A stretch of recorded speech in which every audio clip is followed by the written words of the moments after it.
BFM Business, 15h, 18h, Intégral Bourse. Grégoire Favet. Allez, c'est Benjamin Louvet, donc associé gérant de Prime Finance, qui est avec nous pour parler matières premières. Bonjour Benjamin. Bonjour Grégoire. Est-ce qu'on peut dire un mot du pétrole? Là, il y a eu une communication de Total. Bon, Total qui publiait ses résultats ce matin et qui communique sur l'avancée des travaux autour de sa plateforme d'Elgin et qui nous dit espérer un redémarrage de la production d'ici la fin de l'année. Oui. Bon, il faut le souhaiter parce que il faut savoir que le gisement d'Elgin est quand même un des plus gros gisements de la mer du Nord pour le pétrole. Je parle essentiellement du pétrole parce que sur le gaz naturel, on a moins de soucis d'approvisionnement actuellement. Mais c'est la deuxième plateforme productrice dans la mer du Nord. Et donc, si on a un souci sur cette plateforme qui est durable et qui s'étend au-delà de la fin de l'année, ce qui est déjà beaucoup, on peut avoir des problèmes relativement importants de tension sur ce marché qui est déjà dans des situations relativement tendues régulièrement avec les différents éléments géopolitiques qu'on a pu connaître, même si de ce côté-là, ça a l'air effectivement de s'arranger un petit peu avec l'Iran qui a fait un pas hier plutôt vers les Occidentaux en évoquant la possibilité d'arrêt de déploiement de son programme nucléaire. Bon, si on regarde les cours du pétrole, on a quand même une forme de stabilité qui semble perdurer pour l'instant et puis très peu de volatilité, ça bouge quasiment pas là.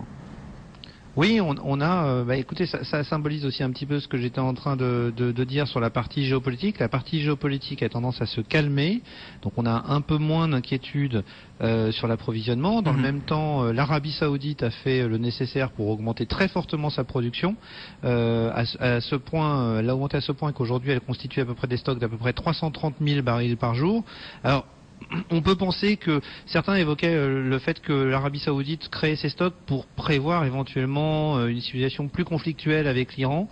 De façon plus simple, en réalité, les solutions qui sont, enfin les idées qui sont évoquées aujourd'hui pour expliquer cette constitution de stock, c'est le fait qu'on approche de la saison d'été, qui est une saison où l'Arabie Saoudite devient très gros consommateur de produits pétroliers, en particulier pour ses systèmes de climatisation, et que compte tenu de la situation extrêmement tendue sur le marché aujourd'hui entre l'offre et la demande, l'Arabie Saoudite essaye d'être prévoyante pour ne pas rajouter de la pression sur le marché physique au moment des mois d'été, quand elle risque de se retrouver, il faut savoir que l'Arabie Saoudite risque de se retrouver net importateur de produits raffinés pétroliers cet été si jamais il fait chaud en Arabie Saoudite. C'est quand même une nouvelle particulièrement importante quand on sait que c'est le plus gros producteur des pays de l'OPEP. Bien sûr.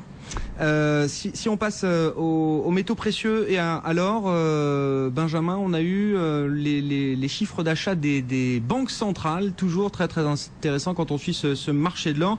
Et a priori, il y a eu de gros achats ces derniers mois. Oui, alors c'est un élément important parce que on vous l'a dit, on est nous chez Prime Finance plutôt haussier sur les métaux précieux depuis un certain temps. Alors certains nous ont dit oui, mais les métaux précieux aujourd'hui connaissent une pression baissière, il y a moins de politique accommodante. Est-ce que vous n'êtes pas inquiet? Et on a toujours dit qu'effectivement nous on pensait qu'il y avait un gros facteur de soutien au sein de ces banques centrales. Rappelons que les banques centrales il y a encore quelques années vendaient à peu près 400 tonnes d'or par an. Je parle de il y a 3-4 ans.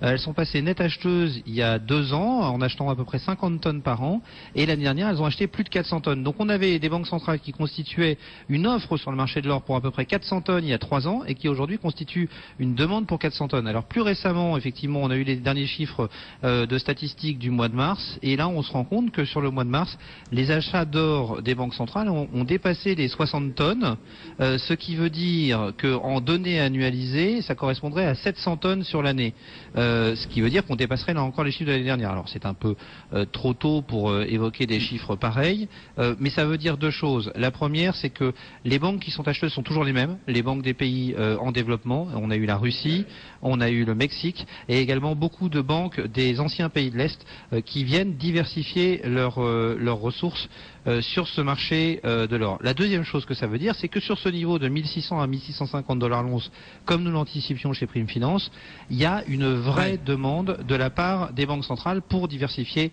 leurs risques, compte tenu du risque souverain qui rejaillit en Europe et compte tenu des risques également qu'elles connaissent sur le dollar, qui pour l'instant n'est pas du tout à l'ordre du jour. Mais je vous rappelle quand même que il va y avoir une renégociation du plafond de la dette aux États-Unis avant la fin de l'année, qu'il y a des élections aux États-Unis en novembre et qu'à la fin de l'année d'année, début 2013, il y a normalement la suppression des mesures fiscales avantageuses qui ont été votées aux États-Unis, et que tout ça peut avoir une nouvelle conséquence très difficile pour l'économie américaine, et que l'économie américaine pourrait devenir l'Europe de la fin de cette année ou du début de l'année prochaine.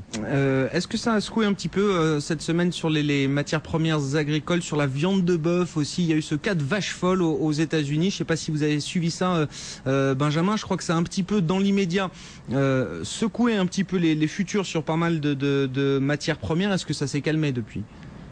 Oui, alors faut prendre un petit peu de distance effectivement là-dessus. Ça a secoué les marchés de matières premières le jour même, c'est-à-dire que le jour où le département agricole américain a annoncé ce cas de vache folle, c'était pas arrivé depuis plusieurs années aux États-Unis, et sur le continent nord-américain, c'est arrivé que 3 fois, je crois, dans l'histoire, un cas de vache folle.